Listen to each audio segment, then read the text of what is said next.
ಶಿಡ್ಲಘಟ್ಟ ಪೌರಾಯುಕ್ತೆಗೆ ಜೀವ ಬೆದರಿಕೆ ಹಾಕಿದಂತಹ ಪ್ರಕರಣ ಸಂಬಂಧ ಧಮ್ಕಿ ವೀರ ರಾಜೀವ್ ಗೌಡ ಬಂಧನ ಯಾವಾಗ ಅನ್ನುವಂತಹ ಪ್ರಶ್ನೆ ಕಳೆದ 2 ವಾರದ ದಿನದಲ್ಲೂ ಕೂಡ ಮುಂದುವರೆದಿದೆ. ಸಹೋದರಿ ಕಾರಿನಲ್ಲಿ ಕದ್ದು ಮುಚ್ಚಿ ರಾಜೀವ್ ಗೌಡ ಓಡಾಡ್ತಾ ಇರುವಂತಹ ಮಾಹಿತಿ ಕೂಡ ಲಭ್ಯವಾಗಿದೆ.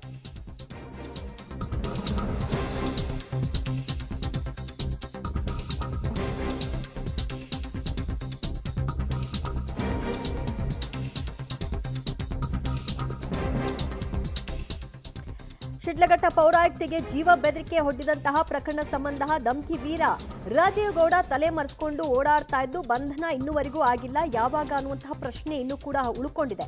ಸಹೋದರಿ ಕಾರ್ನಲ್ಲಿ ಕದ್ದು ಮುಚ್ಚಿ ಓಡಾಟ ನಡೆಸ್ತಾ ಇರೋ ಬಗ್ಗೆ ಮಾಹಿತಿ ಕೂಡ ಲಭ್ಯವಾಗಿದೆ. ವಿಚಾರ ಗೊತ್ತಾಗ್ತಿದ್ದಂತೆ ಬಂಧನಕ್ಕೆ ಇದೀಗ ಪೊಲೀಸರು ಬಲೆ ಬೀಸಿದ್ದಾರಂತೆ. ಅಷ್ಟರಲ್ಲೇ ಪೊಲೀಸರನ್ನೇ ಯಾಮಾರಿಸಿ ಮತ್ತೆ ರಾಜೀವ್ ಗೌಡ ಎಸ್ಕೇಪ್ ಆಗಿದ್ದಾನೆ ಅನ್ನುವಂತ ಹೊಸ ಕಥೆಯನ್ನ ಹೆಣಿತಾ ಇದ್ದಾರೆ. ಮಂಗಳೂರು ರೈಲ್ವೆ ನಿಲ್ದಾಣದ ಪಾರ್ಕಿಂಗ್ನಲ್ಲಿ ಕಾರು ನಿಲ್ಲಿಸಿ ಪರಾರಿಯಾಗಿರುವಂತಹ ಮಾಹಿತಿ ಲಭ್ಯವಾಗಿದೆ.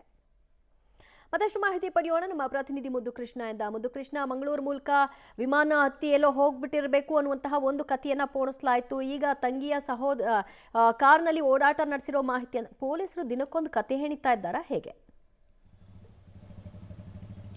ಖಂಡಿತ ದಿವ್ಯಜ್ಯೋತಿ, ಪ್ರಕರಣ ಆಗಿ ಇವತ್ತಿಗೆ 13 ದಿನಗಳಾಗ್ತಿದೆ. ರಾಜೀವ್ ಗೌಡನನ್ನ ಬಂಧಿಸೋದಕ್ಕೆ ಚಿಕ್ಕಬಳ್ಳಾಪುರ ಪೊಲೀಸರು ಸಂಪೂರ್ಣ ವಿಫಲರಾಗಿದ್ದಾರೆ. ಈ ಬಗ್ಗೆ ಮಾತನಾಡಿರುವಂತಹ ಚಿಕ್ಕಬಳ್ಳಾಪುರ ಜಿಲ್ಲಾ ಉಸ್ತುವಾರಿ ಸಚಿವ ಡಾಕ್ಟರ್ MC ಸುಧಾಕರ್ ಹೇಳ್ತಾರೆ, ನಾವು ಈ ಒಂದು ಪ್ರಕರಣದಲ್ಲಿ ಯಾವುದೇ ರೀತಿಯ ಕಾಂಪ್ರಮೈಸ್ ಅನ್ನ ಮಾಡಿಕೊಳ್ಳೋದಿಲ್ಲ. ರಾಜೀವ್ ಗೌಡನ ಬಂಧಿಸಲೇಬೇಕು ಅನ್ನೋ ರೀತಿಯಲ್ಲಿ ಕಟ್ಟುನಿಟ್ಟಿನ ಸೂಚನೆಯನ್ನ ಪೊಲೀಸರಿಗೆ ಕೊಡಲಾಗಿದೆ. ಹಾಗಾಗಿ ಪೊಲೀಸರು ಕೂಡ ಸಾಕಷ್ಟು ಪ್ರಯತ್ನಗಳನ್ನ ಮಾಡಿದ್ರು. ಮಂಗಳೂರಿನಲ್ಲಿ ಇದ್ದಾರೆ ಅಂತಕ್ಕಂಥ ಮಾಹಿತಿಯನ್ನ ಆಧರಿಸಿ ಮಂಗಳೂರಿಗೆ ಪೊಲೀಸರು ಕೂಡ ತೆರಳಿದ್ರು. ಆದರೆ ಕೊನೆಯ ಕ್ಷಣದಲ್ಲಿ ಮಂಗಳೂರಿನ ರೈಲ್ವೆ ನಿಲ್ದಾಣದಲ್ಲಿ ರಾಜೀವ್ ಗೌಡ ಓಡಾಡ್ತಾ ಇದ್ದಂತಹ ಕಾರ್ ಏನಿತ್ತು, ಹೆಕ್ಟರ್ ಕಾರು, ಅದು ಪತ್ತೆಯಾಗಿದೆ. ಅದರಲ್ಲಿ ಕಾರಿನ ಚಾಲಕ ಕಾರನ್ನ ಅಲ್ಲಿ ನಿಲ್ಲಿಸಿ ಓಡಾಡಿದಂಥ ದೃಶ್ಯ ರೈಲ್ವೆ ನಿಲ್ದಾಣದ CCTVಯಲ್ಲಿ ಸರಿಯಾಗಿದೆ. ಆದರೆ ರಾಜೀವ್ ಗೌಡ ರೈಲ್ವೆ ನಿಲ್ದಾಣದ CCTV ಆಗಲಿ ಆ ಕಾರಿನಲ್ಲಿರೋದು ಪತ್ತೆ ಆಗಿಲ್ಲ. ಹಾಗಾಗಿ ರಾಜೀವ್ ಗೌಡ ಎಲ್ಲೋ ಒಂದು ಕಡೆ ಬಂಧನ ಆಗುತ್ತೆ ಅನ್ನುವಂಥ ಮಾಹಿತಿಯನ್ನ ಹಾರೆತ್ತು ಕಾರನ್ನ ಈ ರೀತಿ ರೈಲ್ವೆ ನಿಲ್ದಾಣದಲ್ಲಿ ಬಿಟ್ಟು ಅಲ್ಲಿಂದ ಪೊಲೀಸರನ್ನೇ ಯಾಮಾರಿಸಲಿಕ್ಕೆ ಕಣ್ತಪ್ಪಿಸಿ ಪರಾರಿಯಾಗಿದ್ದಾನೆ ಅನ್ನುವಂತಹ ಮಾಹಿತಿ ಈಗ ಬರ್ತಾ ಇರುವಂಥದ್ದು. ಹಾಗಾಗಿ ಪೊಲೀಸರು ಕೂಡ ಈಗ ಮಂಗಳೂರಿನಲ್ಲೇ ಇದ್ದಂತಹ ರಾಜೀವ್ ಗೌಡ ಇನ್ನೇನು ಸಿಕ್ಕೇ ಬಿಟ್ಟರು ಅಂತ ಆಶಾಭಾವದಿಂದ ಮಂಗಳೂರಿಗೆ ಹೋದವರಿಗೆ ಒಂದು ರೀತಿ ನಿರಾಸೆಯ ಭಾವ ಮೂಡಿದೆ. ಹಾಗಾಗಿ ಈಗ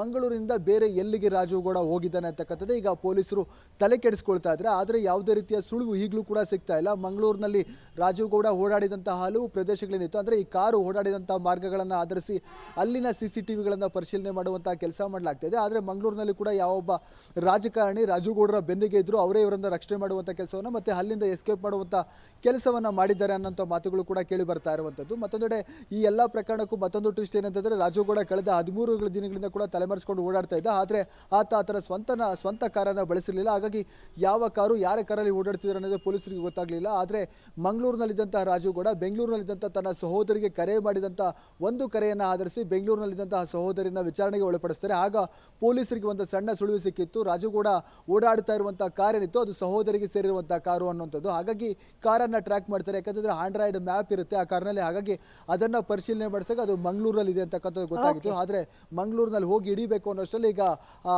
ತಪ್ಪಿಸ್ಕೊಂಡಿದ್ದಾನೆ. ಹಾಗಾಗಿ ಇನ್ನು ಯಾವಾಗ ಬಂಧನ ಆಗುತ್ತೆ ಅನ್ನೋದು ಎಲ್ಲ ಪ್ರಶ್ನೆ ಆಗಿರುವಂತಹದ್ದು. ದಿವ್ಯ ಜ್ಯೋತಿ, ಥ್ಯಾಂಕ್ ಯು ಮುದ್ದು ಕೃಷ್ಣ ನಿಮ್ಮೆಲ್ಲ ಮಾಹಿತಿಗೆ.